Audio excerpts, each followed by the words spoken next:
बताया जाता है कि आपको क्या फलाने फलाने केस भूल गए हैं? आपको क्या नहीं मालूम कि आपके जो जजेस हैं उनकी भी फाइलें हमारे पास मौजूद हैं? और वो लोग मजबूर हो जाते हैं। जब तक ये काम पाकिस्तान के अंदर होता रहेगा, तरक्की और खुशहाली को भूल जाएं। और ये जिस तरीके से आज के बयानात हैं, ये तो तसलसल उस चीज का जो माजी में होता रहा। तो इस वक्त में अगर जो कुछ हो रहा है पाकिस्तान के अंदर, तो इसका जिम्मेदार कौन है? किसी से भी पूछ लें, वही लोग हैं जिन्होंने इन लोगों को मुसल्लत किया, और वो लोग हैं कि जो इस सिस्टम को ठीक नहीं होने दे रहे। तो अब किसी से शिकायत करना कि जी पीएमएलएन का ये किरदार है, पीपल्स पार्टी का ये किरदार है और पीटीआई का ये किरदार है, ये बातें सब जो सी है ना बेमायनी हो गई। बिल्कुल ठीक। इसका सारी मतलब है जिम्मेदारी कि उनकी है जिन्होंने ये बिसात बिछाई है। इसका मतलब है हमारे प्रोग्राम के इंट्रो में तलाल चौधरी साहब कहते हैं कि जब तक दो चार गंदी हुकूमतें गंदी वीडियो मौजूद हैं, ये हुकूमत रहेगी।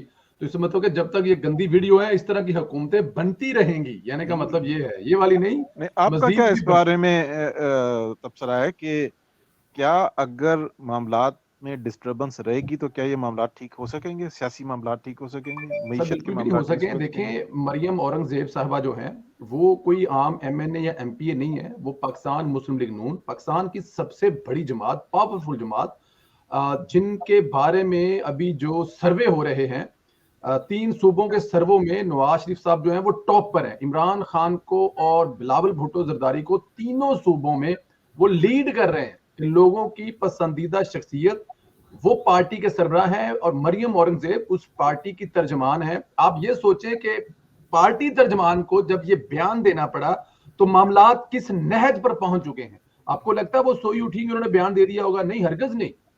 ये इतलात, ये चीजें उनके अराकीन को कहां से, क्यों, कैसे, ये जो इसके पीछे तो साइंस है ना, इसको आप इतना सादा ना समझें। अगर इसको शेखपुरा के एमएनए जुवेल लतीफ साहब कहें तो वो एक एमएनए की हैसियत में रहते हैं, पार्टी कहते हैं कि हमें नहीं पता, इनका अपना जाती बयान है।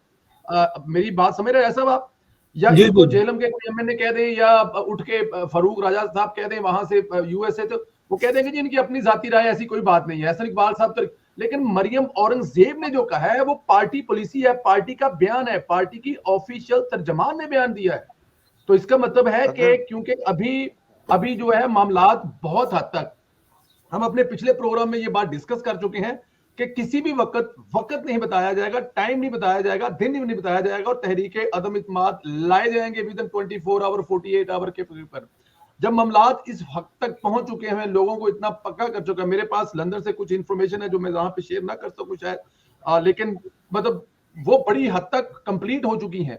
तो ऐसे वक्त में जाहिर है ये इतलात इमरान खान साहब के पास भी तो पहुंचेंगी, और जब उनके पास पहुंचेंगी तो इमरान खान साहब की इतलात कहां पहुंचेंगी, और जहां पे वो पहुंची हैं और फिर वहां पे वो हरकत में आए हैं, तो फिर मरियम औरंगजेब को ये कौम के सामने सच लाना पड़ा है कि हमारे साथ ये हो रहा है। और उन्होंने साथ में ये धमकी भी लगाई है कि अगर आप बाज ना आए तो हम उस शख्स का नाम भी ले देंगे और सबूत भी दे देंगे कि वो ये साहब हैं और ये कर रहे हैं।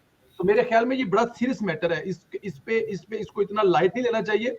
और सबसे सीरियस मैटर जो है ना, ये वो अदारे के लिए है। इस पे अदारे को सोचना चाहिए कि ये हो क्या रहा है। अगर आप लोग देखें, अभी मैंने दादा राजी दादा की ट्वीट पढ़ी, उन्होंने कहा जी हमें इससे कोई फर्क नहीं पड़ता, हम नहीं मानते कोई कर रहा है या नहीं कर रहा, हम तो ऑफिशियल आईएसपीआर के तर्जमान को लेते हैं कि हमारा सियासत से कोई तल्लक नहीं है, हम तो उस पर यकीन करते हैं, उस पर बिलीव करते हैं। तो मेरे ख्याल में वहां से कोई ऐसी चीज आनी चाहिए, बयान आना चाहिए। मरियम औरंगजेब के इस बयान की उन्हें तरदीद या तजीद दी, जो भी करना है वो करनी चाहिए कि बीबी आप किसकी बात कर रही हैं, बताएं हमें नाम। जरदारी साहब के हवाले से बात हुई थी ना, तो उन्होंने कहा था जी जरदारी साहब नाम बताएं, तो उनसे ये पूछना चाहिए, करना चाहिए। ये बड़ा सीरियस मैटर है मेरे ख्याल में। मेरा अपना जाती है कि इसको बिल्कुल हरगिज लाइट नहीं लेना चाहिए। ये करने का दूसरी तरफ नजर ये आता है कि अपोजिशन कामयाब हो चुकी है। अपोजिशन की जो जो जो तहरीकें है, तो इत्मीनान नहीं है, रजा साहब वो कामयाब हो चुकी है और इस लेवल तक चले गए हैं कि वो अभी सीट पे भी नहीं है, लेकिन वो फिर भी वही वाला काम कर रहे हैं रोकने के लिए, क्योंकि इमरान खान साहब के इस नहज तक इमरान खान साहब डिसअपॉइंट हो चुके। आगे जाके इसमें एक चीज और भी ब्रेक हुई है जो आज है, फ्रेश है, ताजा है, इससे पहले नहीं हुई, बल्कि यहीं से ले लेते हैं। मेरे पास अगर आप कहें तो यहाँ पे वो वीडियो भी होगी, मैं प्ले भी कर सकता हूं आज, जो कि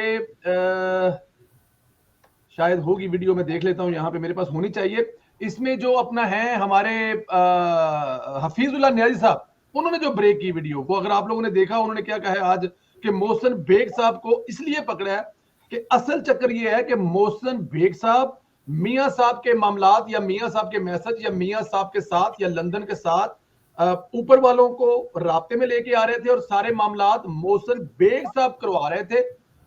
इस वजह से मोहसिन बेग साहब को पकड़ा गया। बाकी सारी चीजें की फर्जी हैं, बाकी सारी कहानियां हैं। मोहसिन बेग साहब को इसलिए पकड़ा गया, इसलिए तशद्दुद का निशाना बनाया गया क्योंकि इमरान खान साहब की ये बात नॉलेज में थी। राजा साहब, आपकी नजर से ये वीलॉग गुजरा है उनका, अपना हफीजुल न्याय साहब का? नहीं, मैं उनके वीलॉग को नहीं देख सका। बहरहाल देखें, ये जो न्याजी साहब कर रहे हैं इस पे आप लोग भी थोड़ी सी रोशनी डालिएगा। वो हम हमेशा एक बात सुनते थे कि जो बंदा किसी के लिए गड़ा खोदता है वो सबसे पहले खुद ही उसमें गिरता है। बिल्कुल तो जी। ये जो न्याजी साहब अब कानून इतने मुश्किल बना रहे हैं जी, तो ये तो अब चंद दिनों के में